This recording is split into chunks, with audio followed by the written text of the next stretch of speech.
What's up, geniuses? Welcome back to For the Record, and I'm your host, Rob Markman. Now, today's guest, look, you know I'm a New York City boy, man. So every time we get New York City's own to sit at this table, I'm just a little extra prouder to have this guest, man. He just dropped his debut album, True to Myself. It's out now. Debuted it in the top 5 of the Billboard. And he here to talk about Lil Tjay, man. What's going on? Welcome to For the Record. What's going on, champ? What's up? It feel good to be here. Nah, man. It feels dope to have you here, man. You've been rocking with Genius for a while. You did a couple of our verified videos. We had our barbecue during the summer. You performed at the barbecue. And it's just been dope to see your progression up until this point to where we get to the album, True to Myself. And, I mean, you ain't disappoint, man, at all, man. Like, how's it feel to finally have the album out? It feels good. Like, I've been waiting a long time, you know what I'm saying? I've been wanting to drop the project. I feel like I waited to the right moment. And, like, it just feel good to have all them songs released because people have been saying, TJ need to drop, TJ need to drop, TJ need to drop. And I'm like, all right, hold on. Like, let me get stuff together. And But you've been like that, like, you know, I feel like with this generation of artists, because there's so many avenues to drop music, you know, it's a good idea to drop a lot of music abundantly over a small period of time. I feel like you was a little different. Like, you was definitely dropping joints, but it wasn't like, it always felt like it came like well-timed. It wasn't like you was just dropping songs every week or it felt like everything had a purpose for you. because I like that, like, I don't know. I feel like that's just like, that makes us different, like me from other people and other artists. You know what I'm saying? Like, I like to actually wait, you know what I'm saying? Have people like waiting for the next TJ move, you know what I'm saying? And I want everything to be accordingly. I want every song to be like, I want to be comfortable dropping every song. I don't want to just be dropping because I'm like, all right, I know it's going to get views because people want to just see. Like, that's how you just get worn out. I want to have like a strong brand. Does it feel different? You know, you mentioned the views, and the views thing is like, anybody can go on Spotify now and see your thing run up in the millions, tens of millions, 100 millions, or you know what I'm saying, even on YouTube. Like, you can see the views right in front of you. And that's one measure of success, right? But this Billboard thing, man, this top 5 Billboard, does it feel different to see yourself on the Billboard charts? Do you got to kind of pinch yourself? I think it kind of still got to hit me, like, Right. because I'm excited, but it's like, I don't know. Like, I really don't even know how to feel. Like, it's just like, I'm looking at it like, all right, hold on. Scroll back. All right, let me look back. And it's like, still here? Like, that's crazy. I don't know. Nah, that's a dope feeling, man. And that's kind of my favorite thing, right? Being in this position and interviewing artists and having artists come through is to see things happen for them for the first time. Like, it's only one time you're going to get your first gold plat, then your first platinum plat, then your first Billboard hit, your first sold out show in your own city. Like, you know what I'm saying? So to see it be new for you, I like to see that because I think we might be here 5 years from now and TJ is like, yo, this old. I got 100 of these. Like, this is, you know That's what I'm the saying? goal. Right. For sure. I'm sure Definitely it is. the goal. Talk about how, but I feel like it's happening really fast, right? Like, cause you even touch on it, like, hold on, like the music video, it just shows you like buying jewelry in the video and kind of living your life now, but juxtapose it to just a year ago when you was at the crib just rapping, right? So how's the transition been for you? Everything's been happening fast. Of course, I wish it could happen faster, but you know, like, it's just like, I'm just grateful for everything that's going on right now. Like, and I'm just working and working and working, and I just want to get to like up here right now. Like, I still keep myself, like, in my head, I'm right here. Like, you know what I'm saying? So I just want to get to the top of the world. But a lot of people looking up to you now, especially young artists, like, really looking up to you. So, I mean, what's the goal? What's like your ultimate goal, right? Like, in this position that you are right now, like, what's the top for you? Like, really, like, I don't really even know what it looked like because I never even been in that circumstance. But, like, meaning as in, like, I just want many, many more plaques, many more hits, and a lot of years of success. Like, all right. Nah, that's dope. A song called Lane Switch. I want to get back into mentality. You coming up because you said you wish it would have happened faster, and I know probably from your seat, like, it looks like, damn, I wish this would have popped off. But we looking at you like, yo, he taking off mad quick. It's all about perspective. But on a song like Lane Switch, when you said, when I ain't know nothing, I knew I would blow. I knew one day I sell out a show. Was it always fame that you were shooting for? Like, you know, I always knew I would blow. Like, yeah. You envision yourself here? Like I literally did. Like, as a kid, like, I could always just, like, tell myself, like, I'm going to be an artist. Like, and it's not, like, it wasn't like, I didn't second guess it. Like, I just really felt like that, like, Like, you know, you ever like knew something yourself, like, and you just like, no matter if nobody believe you or not, you just know it's true. Like, that's how I felt. Facts. Like, you couldn't just ask me what else, what if this don't work. Like, I'll probably tell you, like, just to make you think like I'm in a good headspace. But in my head, I'm like, rapping is gonna work. You know what I'm saying? Like, Was there people that so- doubted you? a lot. Yeah. But like, I don't blame them because look at the chances of look how many artists there are, and then look how many successful artists there are. So it's like you can't really blame them. It's just like there's no reason to blame them. It's just like I just knew like I was true to myself. Let's go back to little 8-year-old TJ. On No Escape, you said, I found my gift for music back around the age of 8. What was that moment? Why did you pinpoint 8 years old? Cause that's when I just like, first I just loved music. Like I used to always go to everybody's lyrics and stuff like that, and just like, I don't know. Like I just really like the way I heard music was different. And I used to be like, damn, I want to be an artist. Like just looking at music videos, looking at the lifestyle. Was it one moment or one thing that you seen on TV or another artist that you said and you said, yup, that's what I want for myself? Nah, I honestly don't think it was really one moment. It was just like, it was just like an overall thing. Did your parents, did your moms encourage you and stuff like that, or did they? I didn't tell them. Yeah. Like that was just like my little secret. So what's like- their reaction now? They gotta be. I mean, like it's surprising. It's definitely surprising. Like in my head, it was like I literally always felt like this was gonna happen though. That's dope, man. Reading up on you and checking out your old interviews and just trying to figure out what makes you tick and your inspiration.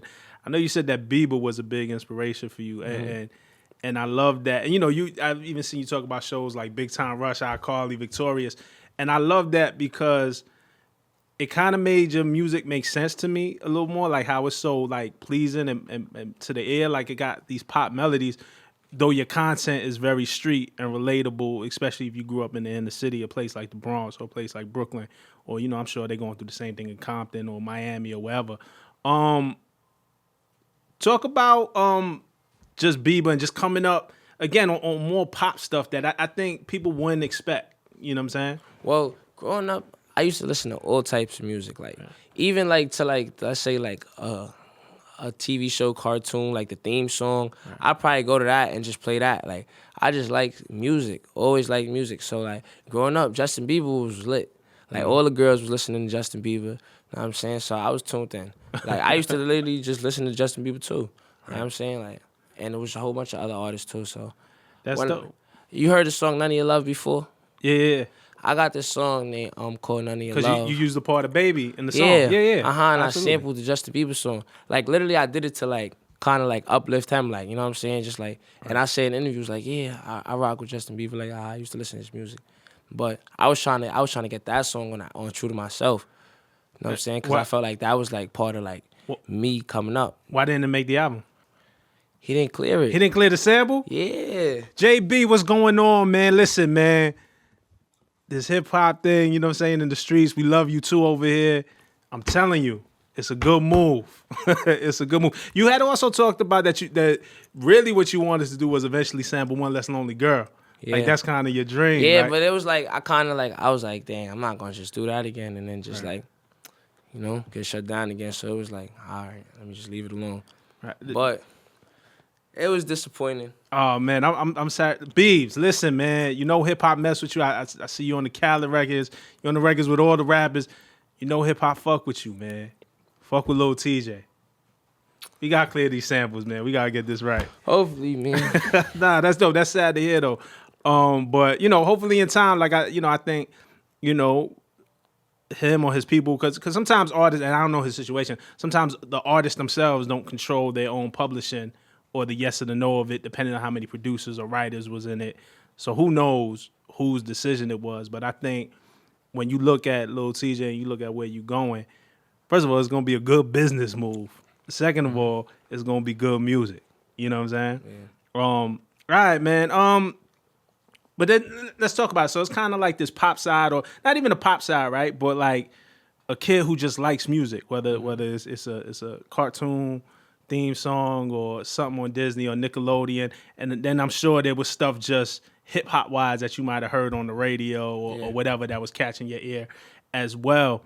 And then there's this collide, man, because really coming up, you had trouble, right? Like you kind of did juvenile detention, you did a little time there. So talk about your life and almost these two worlds, this kid who kind of stays inside and watches TV and listens to music and love music. And then there's the reality, the streets that you had to contend with as well. So now look, this is the honest to me, like the true part of me.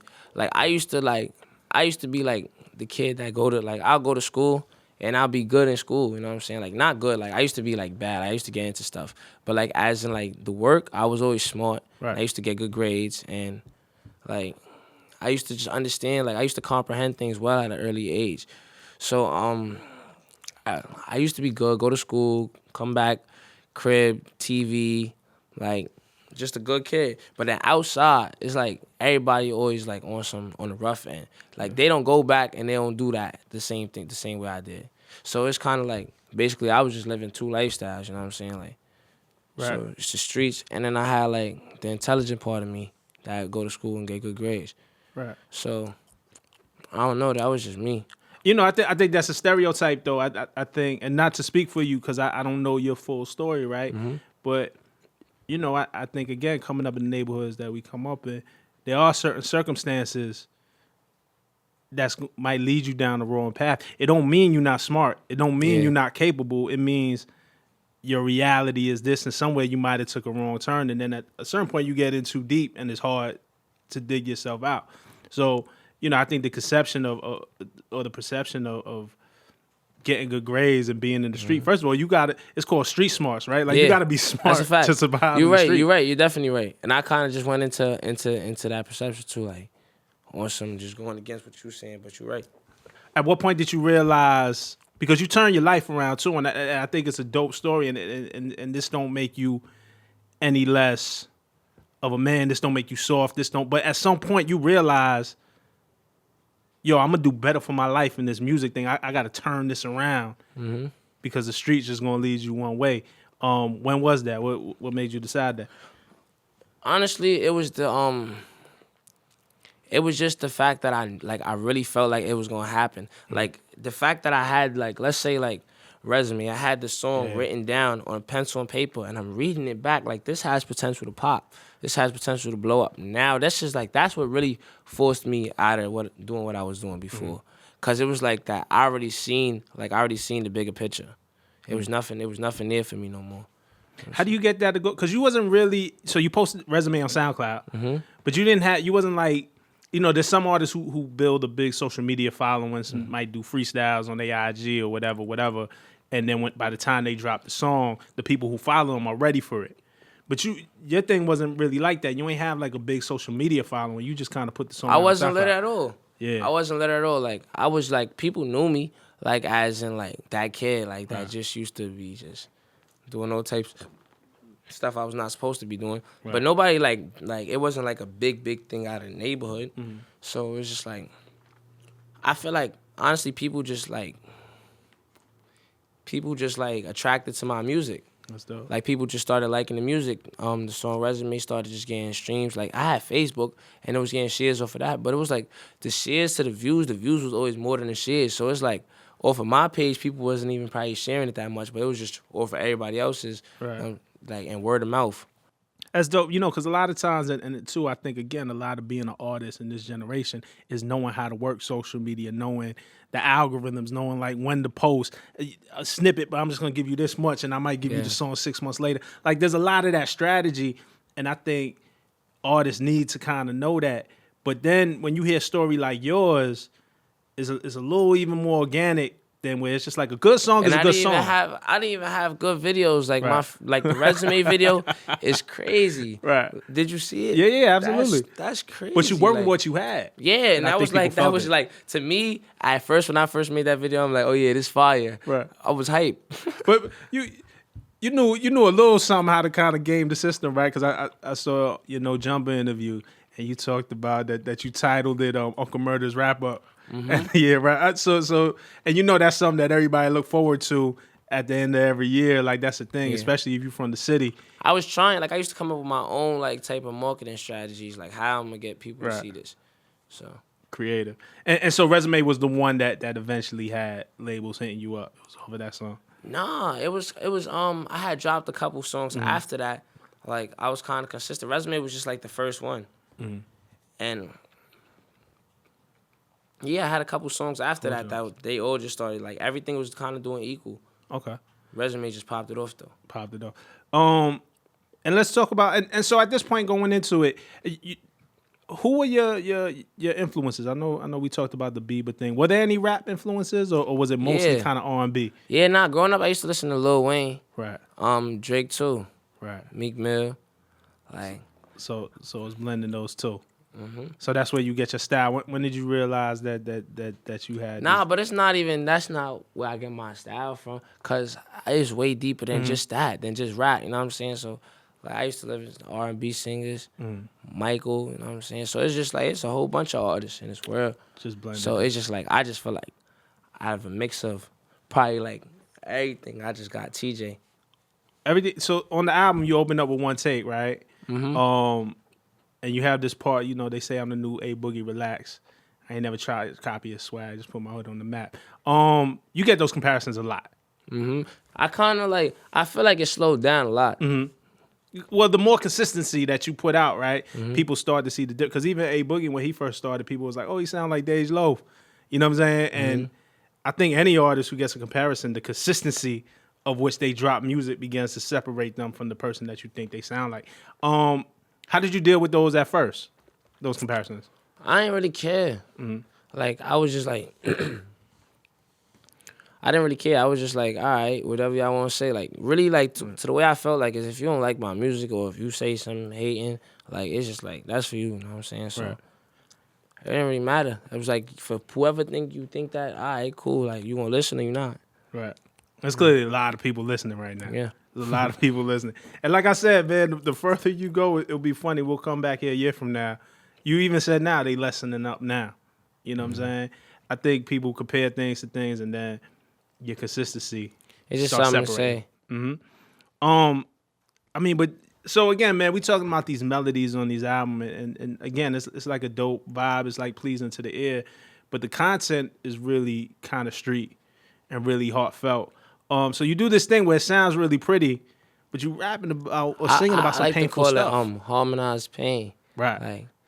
That's how I feel like describing it. That's the words I feel like describing, and that's just like cause I don't know, cause I like melodies, you know what I'm saying, but I like real lyrics too. So I wouldn't call myself a singer, cause normally singers don't even have like the real like punchlines. They don't have punchlines. They just be like trying to make it sound pretty and stuff like that. So, but that's why I say I'm a rapper and a singer. Like, right. I'm just an artist. Nah, I hear you. Like a song like FM, man, I was stuck up in the streets, but I had a brain. It goes back to what we was talking about before. I ain't had no money. We was looking for a chain. Like, again, like Bieber couldn't sing this. MJ wasn't singing about this. Like it wasn't, you know what I'm saying? Like the reality of it is crazy. You've dealt with, I think, in the streets before, you know what I'm saying? Like, cause you rap about, or effing again, like found out my homie went fed, almost went insane. Like talking about this moment when you had kind of people turn on you or you expect things from a person and then the reality is something different. How do you deal with that versus, I'm showing a different way you're dealing with that with fame. People want something from you now. So again, people who you thought was your friends is maybe really down for what you could do with them.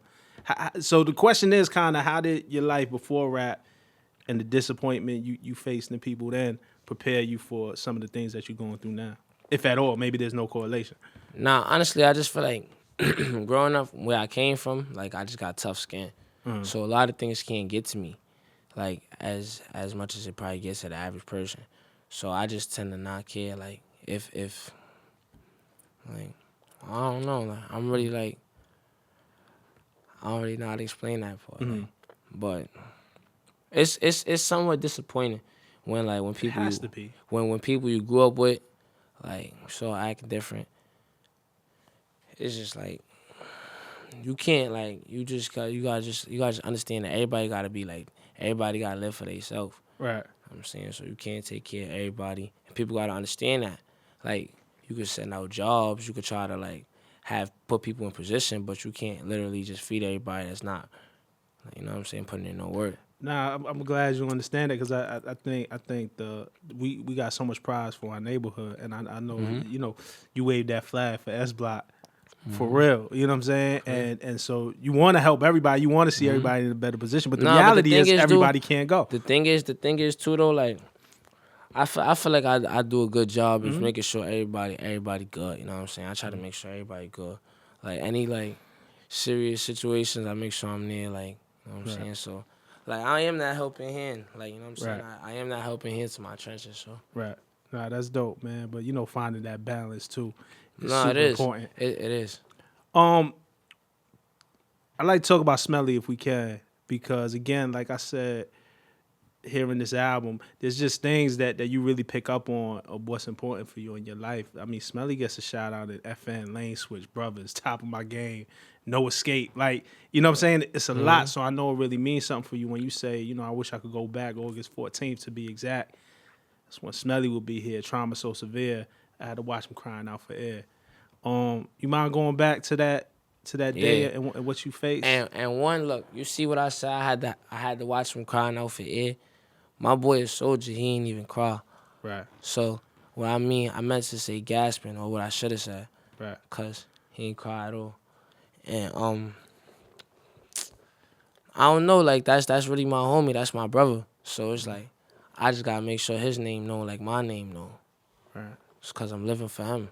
Because literally, like, I feel like, I ain't gonna talk about the whole situation, Right. but literally, like, it could have been me, you know what I'm saying? So, Wow. it's like, I gotta live for my brother.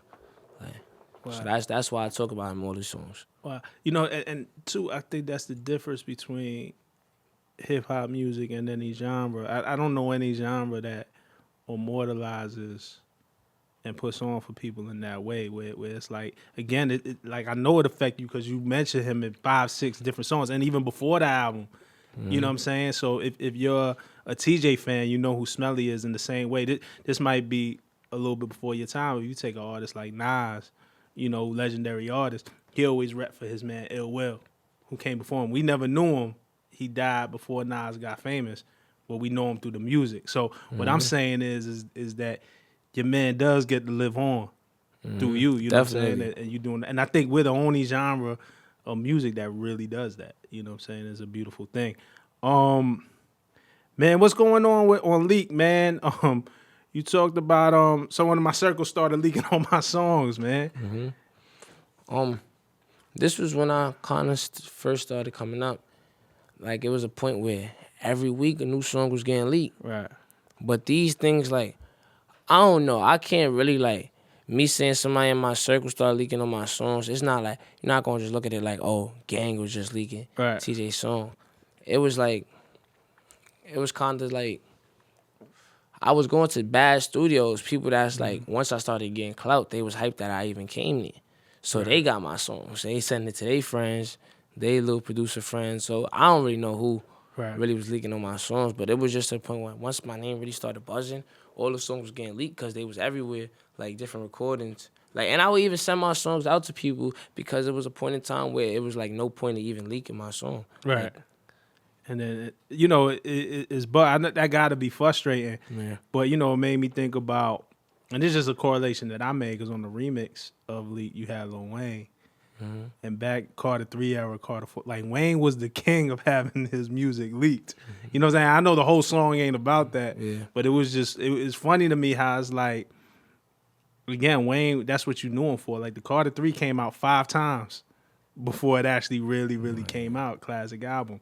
So just know that that's part of the game, and as you learn how to move, you know what I'm saying, you might only restrict yourself to a few studios or take your drive with you when you go or something like that. And you're going to plug that up real quick. But I want to go back to the Wayne thing because on Mixed Emotions, you say, I can't wait to take a picture with Nicki and Wayne. You got Wayne on the song, man. How'd that happen? Literally, my boy Clay right here. I don't know. He was just plugged in. He was like, yo, Wayne said do a verse. I'm like, I copy. That's hard. And that's one of the guys that you looked at early on. So it was like, that was big to me. When you got the verse back, what was your reaction? I was just hype. I ran it back all day. All day. Nah, that's super dope. And you ain't get the nigga yet, though, but now you got to get the picture with him and Nicki together, man, and just bring everything to fruition. So I believe, look, everything you said up until this point came true, right? Mm-hmm. I believe you. Yo, one thing I wanted to ask you about, you performed at Rolling Loud, New York, man, and that's so big for the city. I think just to have that in our city. NYPD prevented a couple of artists from New York from performing. The Don Q's, the Casanovas, Pop Smokes of the world. You got to perform. You didn't have any trouble in that regard. But does that affect you in doing shows around the city, or are you able to avoid that for the most part? It doesn't really affect me. Mm-hmm. I never had a show like just getting taken down before. Right. And hopefully it's never that. Like I try to just go do my shows and my business and not getting into any trouble. You know? Just, yeah, cause it's dope, man. Cause I like to keep it as like a family and vibe. It's me and my fans. It's just like. I ain't gonna lie, you came here again. You performed at Genius. We had a good time, man. It was a dope show. You know, it's just sad. I think we take so much pride in our city to see something like that happen where artists can't perform. It's crazy to me. But, you know, and a lot of people are questioning, like, yo, is it a New York thing? Is it these specific artists? But there were New York artists who performed at the show. TJ was one of them. So I just wanted to make sure, you know, I wanted, like, your take on that and like, does it change how you move and stuff like that? But it seems like you don't have that problem at all. No. Let's keep it like that, man. You know, finally, man, I just wanted, this shit is dope, man, because I think really your trajectory, your story, the things that's going on, I think it gives inspiration to these kids coming up. Like, damn, if TJ could do it, I could do it too. If TJ got into a little bit of trouble, but completely turned his life around and focused on his music and made it happen, then I could do it too. And they definitely can. Like, that's all I want to do is show people that it's possible. Word. Like, just because I'm so blessed to live it out. That's hard. Do you get fans or do you get people who come up to you kind of with those same aspirations that you have? And what do you tell them when they come up to you? I just tell everybody, like, to follow your dreams and just stick true to yourself. Like, whatever you want to do, just put your all into it. Like, don't give up on it. Just figure out how to get it done, and it's going to work. Like, if you put your hard work and dedication into something, you can get it done. Nah, that's dope, bro. And like I said, I love watching you, to continue watching your story, watching your growth, man. I feel like, man, in another year, 8 months, a year, whatever, I'd love for you to come back so we could kind of talk about the differences. Like, we've seen it come this far, and then we see the next step and the next step and the next definitely. step. You know I what definitely I'm saying? want to come back. You're going to come back with 3 watches on the wrist. I'm probably just going to come with like 2 more on this side. By that time, I might have my rollie, man. I'm a little bit catch up to you. You know what I'm saying? Man, we good, man. Take your time, man. Man, TJ, man, I definitely appreciate you coming through, man. The project, True to Myself, is really a dope project, man. And I wanted to have you in here so we could really talk about it. So I appreciate you even coming and giving your perspective on the whole thing. I think it makes the project that much better. You know Thanks what I mean? for allowing me to come. I'm happy to be here. And you welcome anytime, you know what I'm saying? I appreciate it. I'll see you in prior year. Maybe 8 months. It might be 8. The way you going. Right. Then again, you like to take your time. Next project. Okay. Yeah. 2 more rollies. Yeah. Rollie and the AP. Yeah. Or whatever is new. I don't know. Something. Some drip. Yeah, man. Y'all going to have to check that out. But thank you for watching this week. Talk to us in the comments, man. You know I talk back. This is For the Record. Peace. Yes, sir.